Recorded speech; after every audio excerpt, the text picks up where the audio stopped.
John from JO Ventures Outdoors, and I wanted to share with you my latest leather projects. I've been working on these for a couple weeks now, and I've just got them completed. I had a viewer contact me through Instagram wanting left-handed sheaths for the buck 119 and 120. And these are the sheaths that I made for him. The original sheaths are these, so they're very nice, but they're right-handed, and he could not find left-handed sheaths for these, so he sent these along as a guide. He wanted both of the new left-handed sheaths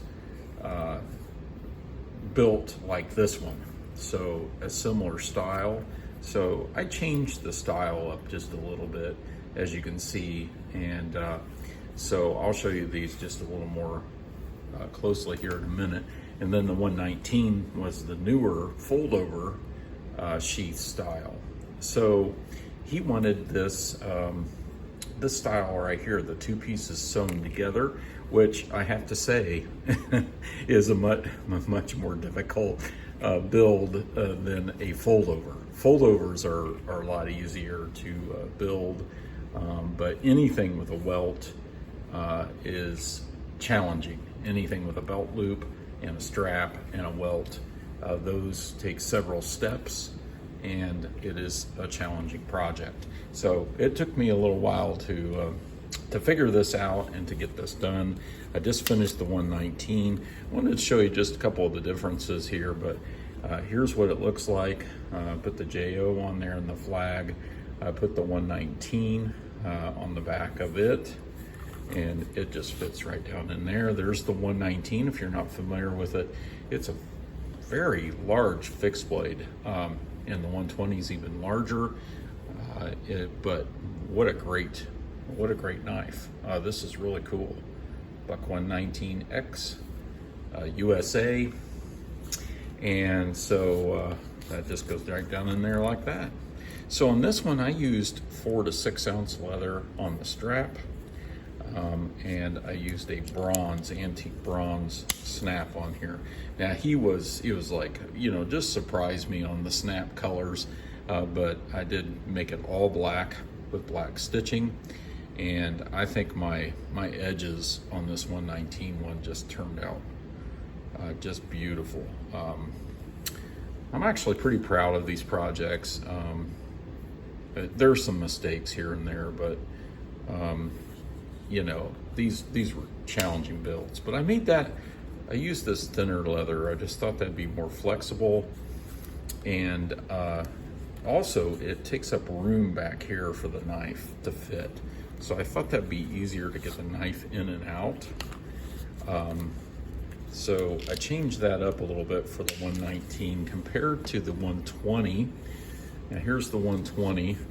As you can see, let you look at that sheath just a little bit, but the 120 in the back, the JO, this is a much larger knife. I don't have a tape measure out here, but you see I used the thick leather on that. I don't know, I'm kind of torn between the two methods, using the thick or the thin. I think they both work. Man, that's a honking knife right there. Oh my gosh. And you can tell he uses these. He told me he really uses these a lot. And so I wanted to make some nice left-handed sheaths for him so that he could continue to use these wonderful tools. And so, so I used that and the brass snap. Now I have to confess, I really wanted to use the antique brass on here to match them, but my brass snaps wouldn't work on the thinner leather for some reason. I was having a terrible time. I always put a piece of felt also on the back of this snap, so that when it goes down on your handle, it's not scratching your handle up, because those snaps can really scratch your handle. So nice thick belt loop on both of them. This was all made out of 7 to 9 ounce everywhere else. Just the strap here was used. I used a little thinner leather. So I'm just a little bit, I don't know, jury's out on whether I use the thicker or the thinner. It still keeps the knife in. It's more flexible. It gives more space to get the knife in and out. So there's some advantages there. This one's going to be thicker, you know, maybe more durable in the long run, but really both thicknesses of leather are going to last for a long time. So I don't think there's any concern there. Of course, if he ever had a concern with this or had a problem, he could just send it back to me and I would try to repair or replace it. But if that was possible, and if I was still able to do that. So I also made him a slip for a buck 110. I wanted a pocket slip, so I made a pocket slip. Ooh, I just hit the camera here. Just a simple brown pocket slip there, but it turned out beautiful, I think. Fits my buck 110 light perfectly, so I think it should be fine. So this was a really fun project. I really appreciated him asking me to do this, and it was a good challenge. I enjoyed it.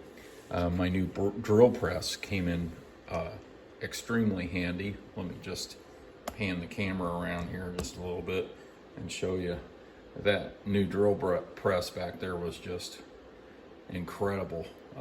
It was just an incredible tool. When I was finishing these sheaths, I had to drill these holes out, and before I'd used just a normal hand drill. Let me show you what I've got up here. That hand drill right there.